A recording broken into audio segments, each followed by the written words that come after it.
Film يغن عنهما من الله شيئا وقيل ادخلا النار مع الداخلين. وضرب الله مثلا للذين آمنوا امرأة فرعون إذ قالت رب ابن لي بيتا في الجنة ونجني من فرعون ونجني من القوم الظالمين. ومريم ابنة عمران التي أحسنت فرجها فنفخت فيه من روحنا وصدقت بكلمات ربها وكتبه وكانت من القانتين. عزیز طالبات، اسلامی ماں اور بہنوں، اللہ رب العالمین کا شکر و احسان ہے کہ اس رب العالمین نے ہمیں اس بات کی توفیق دی کہ اتنی مصیبتوں اور اتنی پریشانیوں کے باوجود یہ ادارہ اپنا اس لاک ڈاؤن کے اندر بھی اپنا نصف سال پورا کر چکا ہے، چاہے وہ جیسے بھی ہو۔ ہر طرف سے یہ غم، یہ مصیبت، یہ پریشانی ستائے جا رہی تھی کہ وہ طالبات جو تعلیم حاصل کر رہی ہیں کہیں ایسا نہ ہو کہ ان کا سال خراب ہو جائے، لیکن اللہ رب العالمین کا شکر، اللہ رب العالمین کی توفیق سے نومبر کے اندر ادارے کو دوبارہ شروع کیا گیا، اعلان کیا گیا۔ وہ لوگ جو دین اسلام کی اہمیت، تعلیم کی اہمیت نہیں جانتے ہیں یا نہیں جانتی ہیں، انہوں نے اپنے بچوں کو ادارے میں نہیں بھیجا، لیکن جنہوں نے یہ سمجھا کہ تعلیم کی اہمیت ہے، دین اسلام کی اہمیت ہے، انہوں نے اس مدرسے کے اندر اپنے بچیوں کو دوبارہ داخل کیا اور الحمدللہ ششماہی امتحان بحسن و خوبی اور بچوں کی خوشی کے ساتھ کہ انہوں نے اچھی طریقے سے پڑھائی بھی کی ہے اور بہت بہترین طریقے سے امتحان بھی دیا ہے۔ اللہ رب العالمین کا شکر اور احسان ہے، لیکن آپ لوگوں سے اور طالبات سے گزارش ہے کہ بیٹا آنے والی باتیں ہماری زندگی کے لیے، ہماری ماں اور بہنوں، آنے والی باتیں ہماری زندگی کے لیے، ہماری اولاد کے لیے اور اسی طرح ہماری آنے والی آخرت کی زندگی کے لیے ایک نسخہ کیمیا ہوگا، ایک قیمتی جوہر ہوگا۔ اس لیے آپ خاموش رہیں، خاموشی اختیار کریں۔ مجھے احساس نہ ہو کہ کوئی لڑکی ہاتھ سے ادھر ادھر اشارہ کر رہی ہے، جس بچی کے منہ میں چلگم ہے نا، بہت مہربانی ہے کہ اس چلگم کو لے جا کر کے پھینک کے آ جائے، بڑی مہربانی۔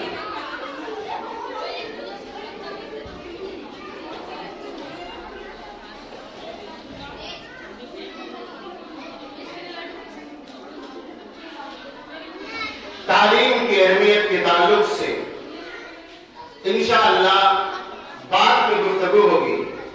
آئیے دیکھتے ہیں کہ اسلام کے اندر اللہ تبارک و تعالیٰ نے عورت ذات کو کیا اہمیت دی ہے اور اس کا کیا مقام اور کیا مرتبہ ہے۔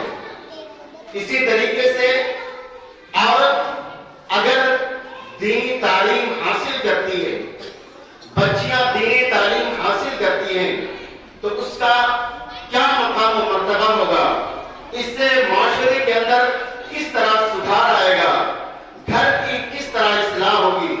آئیے اس پر گفتگو کر لیتے ہیں۔ اسلام سے پہلے ایک تارانہ نظر اگر ہم عرب کی سرزمین پر ڈال لیں، ہندوستان کی سرزمین پر ڈال لیں، دنیا کی دیگر قوموں کی امتوں میں، دیگر قوموں کے اندر ڈال لیں، تو عورت کی وہاں کوئی حیثیت نہیں تھی، لیکن اسلام نے عورت کو، اسلام نے خواتین کو، اسلام نے حضرت حوا کو وہ مقام دیا کسی دھرم میں نہیں ہے۔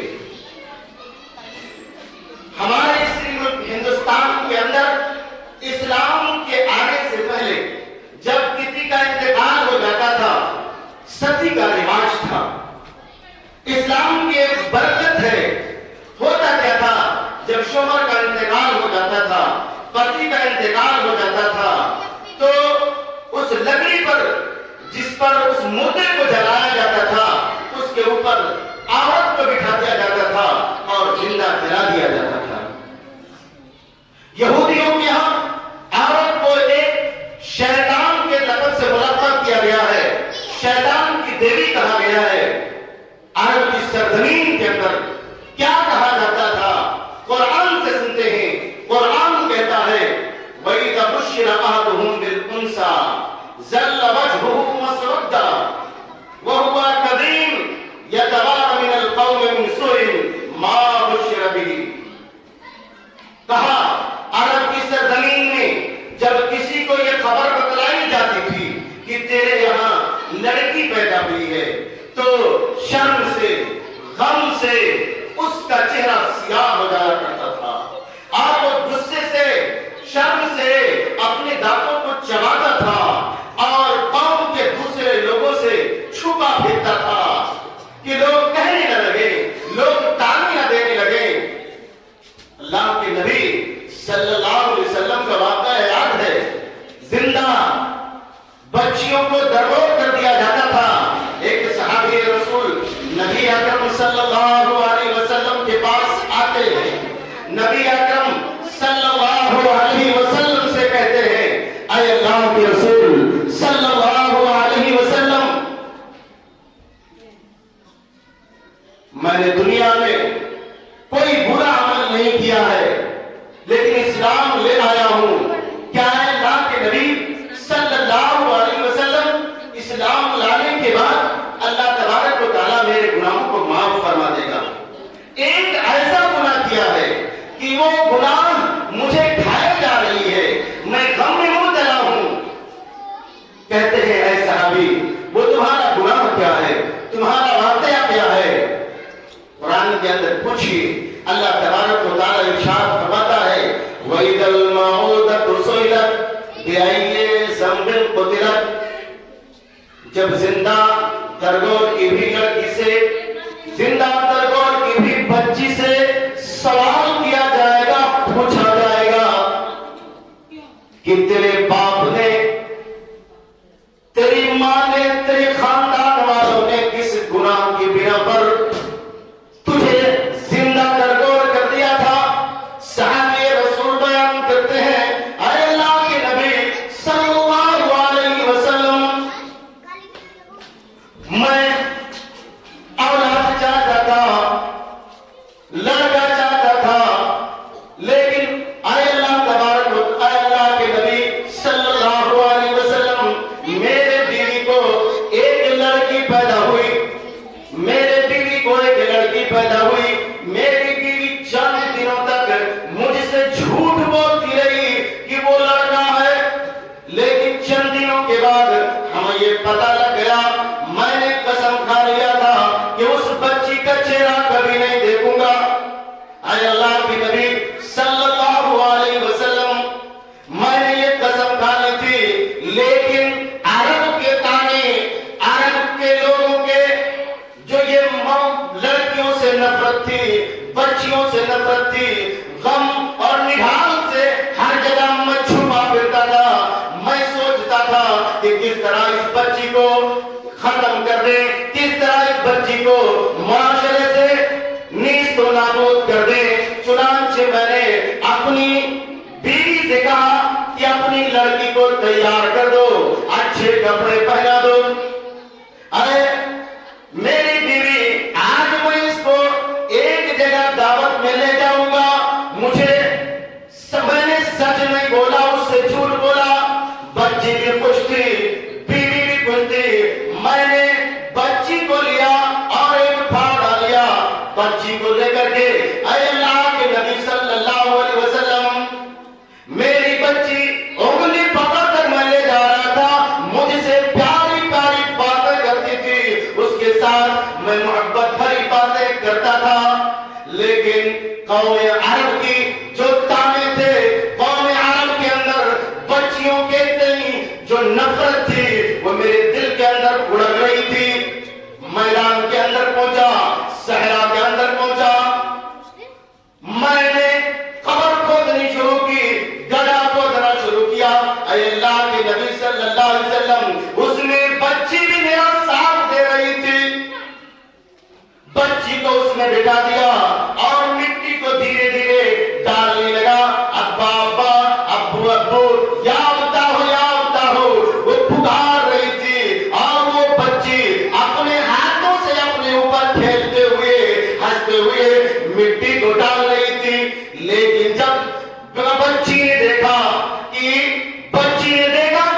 آج مجھے دفن کر رہے ہیں۔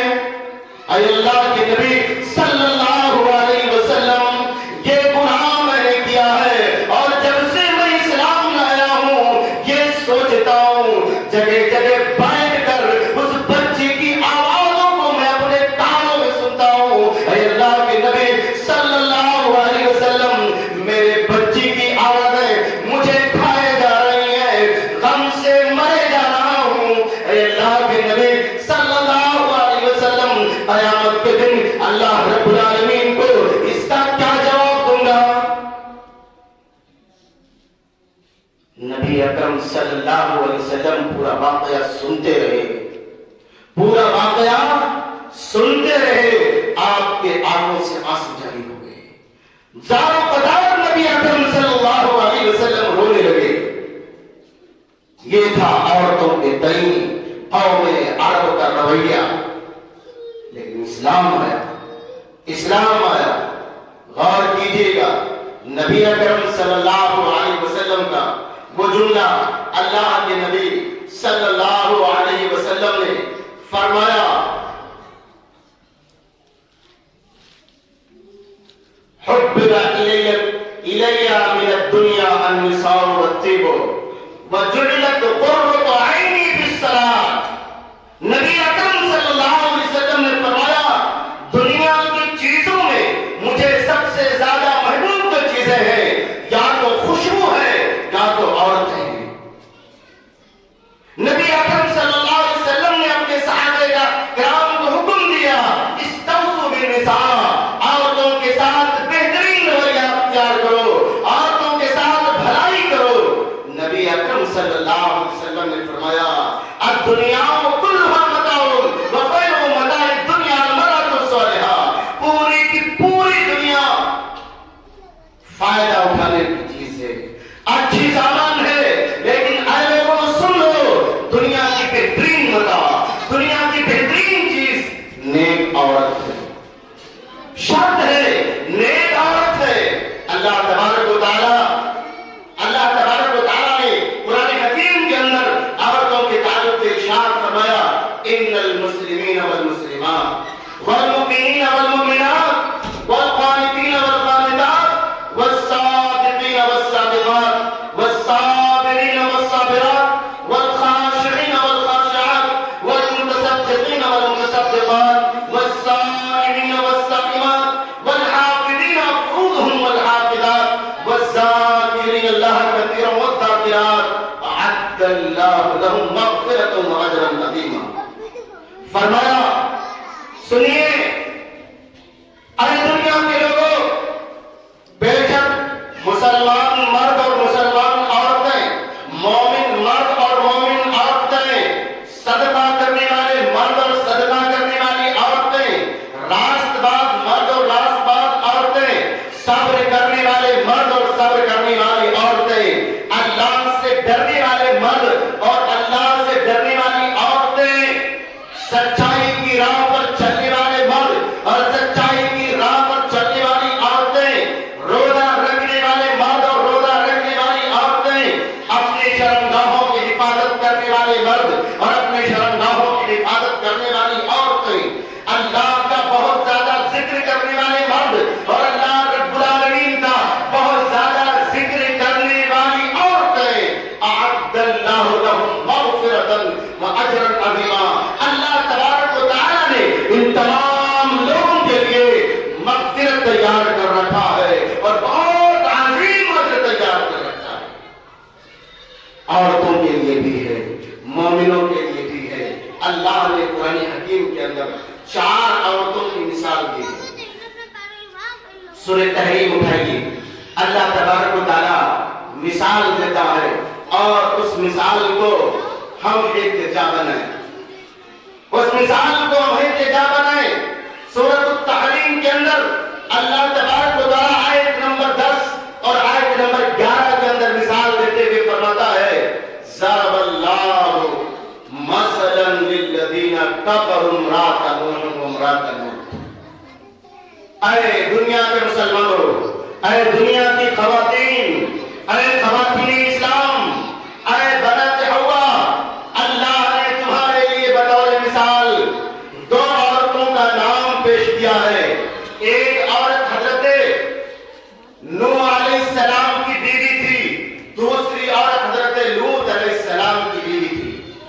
فرمایا کانت تحت عبدین من عبادنا صالحین، میرے دو نیک بندوں نبیوں کے ماتحت یہ تھیں، فخانتاہما، ان دونوں نے اپنے شوہروں کی خیانت کی، اپنے شوہروں کی بات کو نہ مانا، اللہ پر ایمان نہ لائیں، مسلمان نہ ہوئیں، عبادت نہیں کیا۔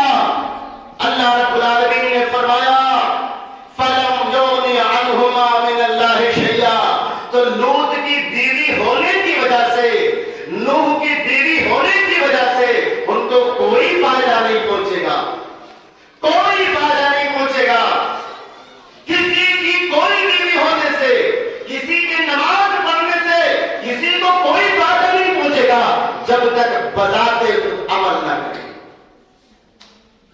شوہر نماز پڑھ رہا ہے، شوہر کی نماز پڑھنے سے بیوی کو ثواب نہیں ملے گا۔ شوہر صدقہ دے رہا ہے، زکات دے رہا ہے، اس کا فائدہ بیوی کو نہیں ملے گا، شوہر ہی کو ملے گا۔ نیک کام شوہر کر رہا ہے، اس کو ملے گا، بیوی کو نہیں ملے گا، چاہے وہ کسی عالم کی عورت ہو، چاہے کسی زاہد کی عورت ہو، چاہے وہ کسی عابد کی عورت ہو، کسی کی عورت ہونے کی بنا پر، کسی کی بیوی ہونے کی بنا پر کسی کو کوئی فائدہ نہیں ہوگا۔ جب نبی ہونے کی بنا پر حضرت نوح علیہ السلام اور حضرت لوط علیہ السلام کی بیویوں کو فائدہ نہیں پہنچا تو دنیا کے دیگر عورتوں کو فائدہ کیسے؟ فَلَمْ يُغْنِ عَنْهُمَا مِنَ اللَّهِ شَيْئًا، اللہ رب العالمین نے فرمایا وَقِيلَ ادْخُلُوا النَّارَ مَعَ الدَّاخِلِينَ، ان دونوں سے کہا گیا کہ تم دونوں جہنم میں داخل ہونے والوں کے ساتھ جہنم میں داخل ہو جاؤ۔ دوسری مثال اللہ تبارک و تعالیٰ نے دی ہے دو نیک عورتوں کی، ان میں سے ایک عورت فرعون کی بیوی تھی۔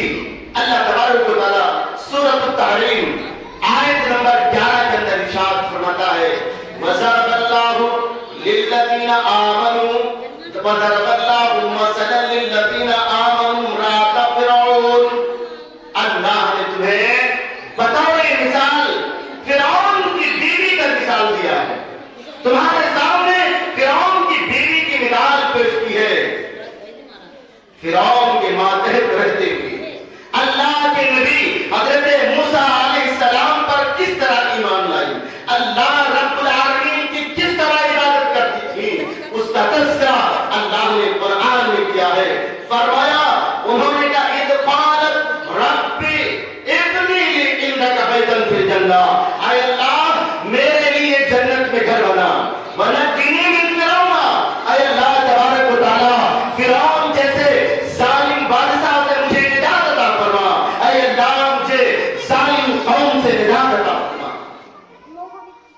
معلوم کیا ہوا کہ اگر کسی نافرمان کے تحت کوئی بیوی ہے، کسی جواری شرابی کے تحت کوئی بیوی ہے، کسی مشرک کے تحت کوئی بیوی ہے، وہ اگر نیک ہو جائے تو اللہ تبارک و تعالی میدان حشر کے اندر اس کو نجات دے دے گا۔ اس کا برا ہونا، اس کا غلط ہونا، اس کا بدکردار ہونا شوہر کا، اس کو بیوی کو کوئی نقصان نہیں پہنچے گا اگر وہ اللہ رب العالمین کی عبادت گزار ہے، اللہ سے دعائیں کرنے والی ہے، جو زیورات پہنتی ہے، جو مال اس کے پاس ہے، جو روپے اس کے پاس ہیں، اگر وہ ان کا صدقہ اور خیرات کرتی ہے۔ قیامت کے دن کوئی کسی کے کام نہیں آئے گا، چاہے وہ کسی کی بیوی ہو، چاہے وہ کسی کی بیٹی ہو۔ نبی اکرم صلی اللہ علیہ وسلم کے الفاظ اپنی بیٹی فاطمہ کو مخاطب کرتے کہتے ہیں، اپنی پھوپھی حضرت صفیہ کو مخاطب کرتے ہوئے کہتے ہیں یا فاطمہ بنت محمد انقذ نفسک من النار، اے میری بیٹی فاطمہ اپنے آپ کو جہنم کی آگ سے بچا لے، فإنی لا املک لک من اللہ شیئا، کیونکہ قیامت کے دن جب میدان محشر برپا ہوگا، رب العالمین غضب میں ہوگا، لوگ نفس نفس میں مبتلا ہوں گے، کوئی ٹخنوں تک، کوئی گھٹنوں تک، کوئی کمر تک، سب کے سب پریشان ہوں گے، کوئی کسی کے کام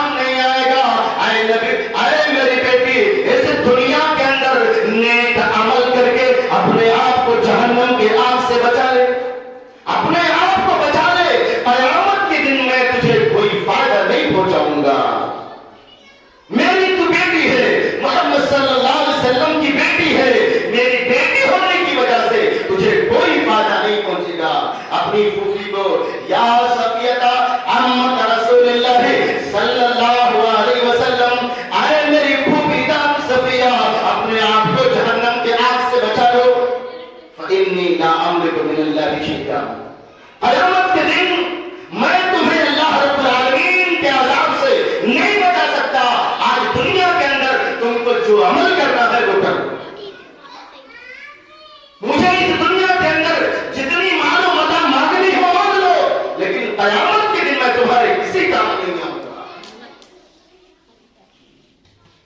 اور کیا کریں، بہت آسان نسخہ نبی اکرم صلی اللہ علیہ وسلم نے بتلایا ہے، المرأة اذا صلت خمسا وصامت شهرها وأطاعت بالها فلتدخل من أي أبواب الجنة، اور 5 وقت کی نماز پڑھیں۔ سب سوچیں، طالبات سوچیں، خواتین اسلام سوچیں، کیا ہم 5 وقت کی نماز وقت پر ادا کر رہے ہیں؟ وصامت شهرها، رمضان کے مہینے کا روزہ رکھے، وأطاعت بالها، اپنے شوہر کی اطاعت کرے، کیا ہم اپنے شوہروں کی اطاعت اس طرح کرتے ہیں جس طرح شریعت نے حکم کیا؟ اللہ کے نبی صلی اللہ علیہ وسلم نے فرمایا فَلْتَدْخُلِ مِنْ أَيِّ أَبْوَابِ الْجَنَّةِ، وہ جنت کے جس دروازے سے چاہے داخل ہو جائے۔ ایک عورت اللہ کے نبی صلی اللہ علیہ وسلم کے پاس آتی ہے، اس کے گود میں ایک چھوٹی سی بچی ہوتی ہے، اس بچی کے دونوں ہاتھوں میں سونے کے کنگن ہوتے ہیں، سونے کے کنگن ہوتے ہیں۔ اللہ کے نبی صلی اللہ علیہ وسلم اس عورت سے پوچھتے ہیں، اس کے شوہر کو بلانے میں پوچھتے ہیں، یاد رکھنا، اس عورت سے پوچھتے ہیں اتؤدی زکاتہ، کیا ان دونوں کنگنوں کا تو زکات ادا کرتی ہے؟ اس نے کہا اللہ کے نبی صلی اللہ علیہ وسلم میں نے زکات ادا نہیں کیا ہے۔ اللہ کے نبی صلی اللہ علیہ وسلم نے فرمایا میں تیرے دونوں ہاتھوں میں جہنم کے انگاروں کے کنگن دیکھ رہا ہوں۔ چنانچہ اس عورت نے سونے کے دونوں کنگن نکال کے کہا ہوا للہ ورسولہ، یہ دونوں اللہ اور اس کے رسول کے لیے ہے۔ آج یہ کہہ کر کے ٹال دیا جاتا ہے کہ بھلا کے ابا تو زکات دیتے ہوں گے، چاہے ہم سے اولاد 10 تولہ 20 تولہ کتنوں بھی رکھے رہے، زکات ہم نے دی ہے، اپنے زیورات کی زکات ہم دیتے ہیں۔ 7.5 تولہ جس کا وزن 85 گرام یا 90 گرام ہوتا ہے، پرانے زمانے کا تولہ جو 12 گرام کا ہوتا ہے، اس وقت 8.5 تولہ۔ کس کے پاس 10 تولے 20 تولے 15 تولے ہیں، کیا وہ عورت زکات ادا کرتی ہے؟ ان کا زکات ادا کرنا، شوہروں کا زکات ادا کرنا، ابا کا زکات ادا کرنا، بھیا کا زکات ادا کرنا کوئی کام نہیں آئے گا جب تک ہم اپنے مال کی جس کی ہمیں ملکیت ہے اس کی زکات ادا نہ کریں۔ اللہ کے نبی صلی اللہ علیہ وسلم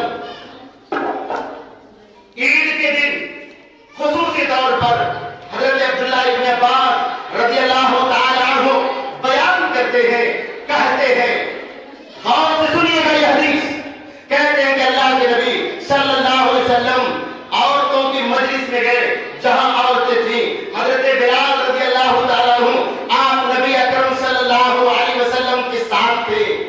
اللہ کے نبی صلی اللہ علیہ وسلم نے عورتوں کو الگ سے نصیحت کی۔ آپ صلی اللہ علیہ وسلم نے فرمایا کہ اے عورتوں کی جماعت، تم صدقہ اور خیرات زیادہ دیکھا کرو، دیا کرو، کیونکہ جہنم کے اندر میں نے عورتوں کی تعداد کو زیادہ دیکھا ہے۔ اللہ کے نبی صلی اللہ علیہ وسلم سے ایک صحابیہ پوچھتی ہیں، اے اللہ کے نبی صلی اللہ علیہ وسلم وجہ کیا ہے، عورتیں جہنم کے اندر کیوں ہوں گی؟ فرمایا یکفرن العشیرہ، وہ اپنے شوہروں کی ناشکری کرنے کی وجہ سے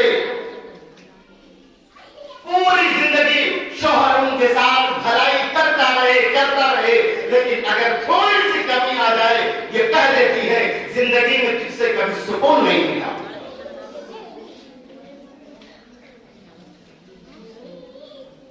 اللہ کے نبی صلی اللہ علیہ وسلم نے فرمایا یہ وجہ ہے جس کی وجہ سے عورتیں جہنم کے اندر زیادہ رہیں گی. اپنے اس گناہ کو کم کرنے کے لیے تم صدقہ اور خیرات زیادہ کیا کرو. روایت کے اندر آتا ہے حضرت بلال رضی اللہ تعالیٰ عنہ نے اپنا دامن پھیلا دیا اور ایک روایت کے اندر آتا ہے اپنی چادر پھیلا دی اور عورتوں کے زیورات سے ان کا دامن یا ان کا چادر بھر گیا. کیا ہم صدقہ اور خیرات کرتے ہیں؟ ہم نے تو ذہنوں کے اندر بھوت مادیت پرستی کا اتنا سوال ہے کہ اپنے بچوں کے جو فیس ہمیں ادا کرنی ہوتی ہے اس میں بھی تکلیف ہوتی ہے. یہ سوچتے ہیں کہ گویا یہ ہمارے اوپر ٹیکس ہے. یہ ٹیکس نہیں ہے, یہ بھی ایک صدقہ ہے. اپنے بچوں کے فیس ہم کیوں ادا کرتے ہیں؟ تاکہ وہ دینی تعلیم حاصل کریں. دو فائدہ ہوگا, ایک تو اس کا اجر و ثواب بہت زیادہ ملے گا اور دوسرا فائدہ یہ ہوگا ہمارے بچے آگے چل کر کے ہمارے لیے ذخیرہ آخرت کا ذریعہ بنیں گے. اللہ کے نبی صلی اللہ علیہ وسلم کی حدیث یاد نہیں ہے اذا مات الانسان انقضى عمله الا من ثلاث. جب انسان مر جاتا ہے, انسان اس دنیا سے چلا جاتا ہے, اس کے اعمال کا رجسٹر بند کر دیا جاتا ہے, سوائے تین چیزوں کی وجہ سے.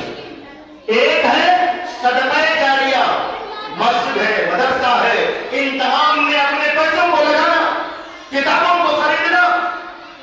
صدقہ جاریہ جو برابر جاری رہے.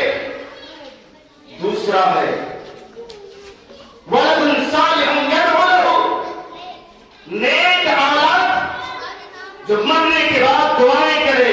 اب میں یہ پوچھتا ہوں کہ وہ اولاد جس کو ہم انگلش میڈیم میں پڑھاتے ہیں, جس کو ہم مانڈیسری اسکولوں میں پڑھاتے ہیں, جس کو اپنی نماز کی فکر لگی رہتی ہے, جو الحمدللہ رب العالمین نہیں کہہ سکتا, جو اعوذ باللہ من الشیطان الرجیم نہیں کہہ سکتا, وہ رب ارحمہما کما ربیانی صغیرا کیسے کہے گا؟ وہ کیسے کہے گا دعاؤں میں اے اللہ میرے والدین پر تو رحم فرما, میرے والدین کو تو بخش دے. والدین اسی وقت دعا کرے گی کتنوں نافرمان ہو جائے, لیکن اگر اس نے دینی تعلیم حاصل کی ہے, چاہے وہ بچی ہو یا بچہ, اگر اس نے دینی تعلیم حاصل کی ہے تو آگے چل کر کے جب بھی وہ نماز پڑھے گی, جب بھی وہ ہاتھ اٹھائے گی دعا کے لیے, وہ کہے گی اللہم اغفر لی لوالدی رب ارحمہما کما ربیانی صغیرا.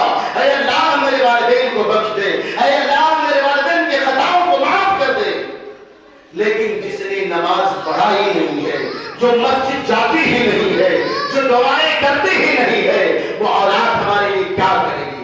بلکہ ہمارے لیے والد جان بن جائیں گے, وہ شرابی ہو جائیں گے, وہ جوانی ہو جائیں گے, وہ ایک دوسرے کا حق ماریں گے. اس لیے ضروری ہے کہ اپنے اولاد کو, اپنے بچوں کو دینی تعلیم دلائیں. اب کچھ نہیں, وہ نمازیں پڑھیں گے اور دیگر ایام میں وہ دینی تعلیم ضرور حاصل کریں گے. اسی جگہ بہت سی جگہوں پر میں نے سنا ہے کیا کریں, میرے ابا نے ہمیں انگلش میڈیم میں داخل کر دیا تھا, اس لیے ہمیں قرآن پڑھنا آتا ہی نہیں ہے, ہم دعائیں جانتے ہی نہیں ہیں, ہم نماز جانتے ہی نہیں ہیں. حالانکہ اسی باپ نے اس کے لیے کروڑوں کی پراپرٹی چھوڑی ہے, لاکھوں کی پراپرٹی چھوڑی ہے, لیکن وہ اپنے باپ کو دعا نہیں دے رہا ہے, وہاں اپنے باپ کے مرنے کے بعد برائیاں کر رہا ہے. تو اپنی اولاد کو نیک بناؤ, اپنے اولاد کو صالح بناؤ. اور تیسری بات اللہ کے نبی صلی اللہ علیہ وسلم نے کہی, علم انتفع به, ایسا علم جس سے لوگوں کو فائدہ پہنچے. آپ سوچیں آپ کے ذخیرے آخرت کے لیے آپ کے بچے کا, آپ کے بچی کا کون سا علم آپ کو فائدہ پہنچائے گا؟ کون سا علم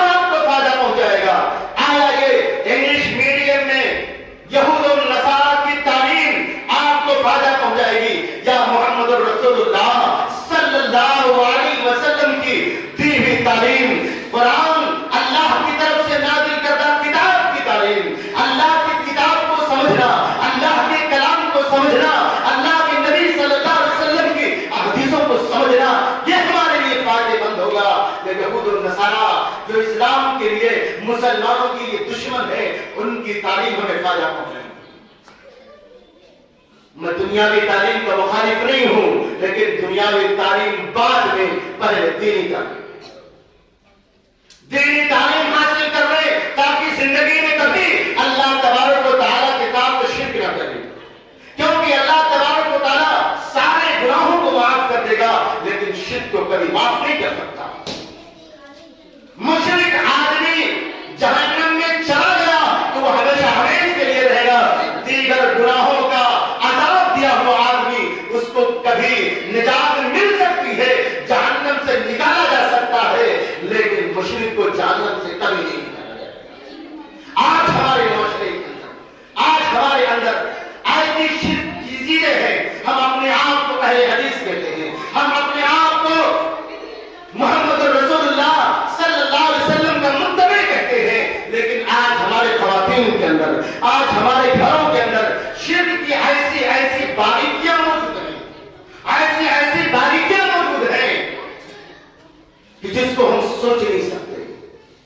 ضرورت اس بات کی ہے کہ گھر گھر دعوت دی جائے اور لوگوں کو بتلائی جائے، لوگوں کو سمجھایا جائے کہ آپ کا یہ عمل شرک میں داخل ہے۔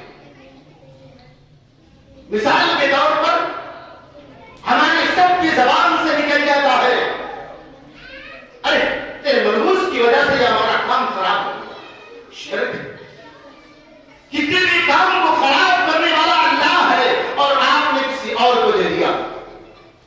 مثال کے طور پر ہم اپنے بچے کی قسم کھاتے ہیں، اپنے شوہر کی قسم کھاتے ہیں، اپنے ماں باپ کی قسم کھاتے ہیں، یہ سب شرک ہے۔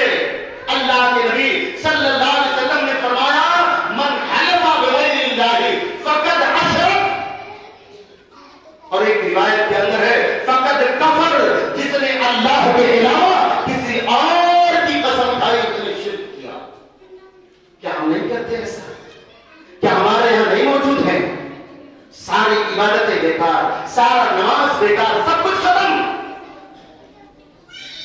کیا ہمارے اندر یہ موجود نہیں ہے کہ اگر گھر میں کوئی ایسا آدمی آ گیا تو دکھاوے کے لیے ہم نماز پڑھ لیتے ہیں، ورنہ پوری زندگی نماز نہیں پڑھتے؟ یہ ریاکاری ہے، اور ریاکاری شرک ہے۔ اسی لیے علم حدیث، علم کو حاصل کرنا ضروری ہے۔ امام نووی رحمۃ اللہ علیہ نے علم کے تعلق سے ارشاد فرمایا کہ علم حدیث ایک ایسا علم ہے اللہ رب العالمین کی قربت کا، اللہ رب العالمین تک پہنچنے کا، کہ دنیا کے اندر جتنے ذرائع ہیں، اور دیجیے گا دنیا کے اندر اللہ کی قربت کے جتنے ذرائع ہیں، چاہے وہ حج ہو، چاہے روزہ ہو، چاہے زکات ہو، چاہے جتنی چیزیں ہوں، ان تمام چیزوں میں سب سے افضل جو چیز ہے وہ قرآن و حدیث کا علم حاصل کرنا ہے۔ ہم کیا کرتے ہیں؟ اپنی بچی کو 5ویں جماعت تک پہنچی، درجہ 5 تک پہنچی، اس کو بٹھا لیتے ہیں۔ ایک کلاس میں فیل ہو گئی، ایک سبجیکٹ میں فیل ہو گئی، بٹھا لیا اس کو۔ کیوں کرتے ہیں؟ کیوں ایسا کرتے ہیں؟ علم الحدیث افضل، علم حدیث دنیا کی تمام چیزوں میں سب سے افضل ہے، اللہ رب العالمین کے قریب کرنے والی چیزوں میں۔ ایک روایت کے اندر آتا ہے اللہ کے نبی صلی اللہ علیہ وسلم نے فرمایا، راوی حدیث حضرت ابو ذر غفاری رضی اللہ تعالیٰ عنہ ہے، کہتے ہیں کہ اللہ کے نبی صلی اللہ علیہ وسلم نے فرمایا کہ کوئی آدمی قرآن کی ایک آیت کا علم حاصل کرتا ہے، اور سنیے گا، قرآن کی ایک آیت کا علم حاصل کرتا ہے اور اس کی تعلیم دیتا ہے، 100 رکعت نفلی نماز پڑھنے سے بہتر ہے۔ اور جس نے قرآن و حدیث کے ایک سبق مکمل تعلیم دے دی، یاد کر لیا مکمل ایک سبق، گویا اس نے 1000 رکعتوں سے بہتر کام کیا، اس سے زیادہ ثواب ملے گا۔ نبی اکرم صلی اللہ علیہ وسلم کی حدیث یاد ہے، من سلک طریقا یلتمس فیہ علما سہل اللہ لہ طریقا الی الجنہ۔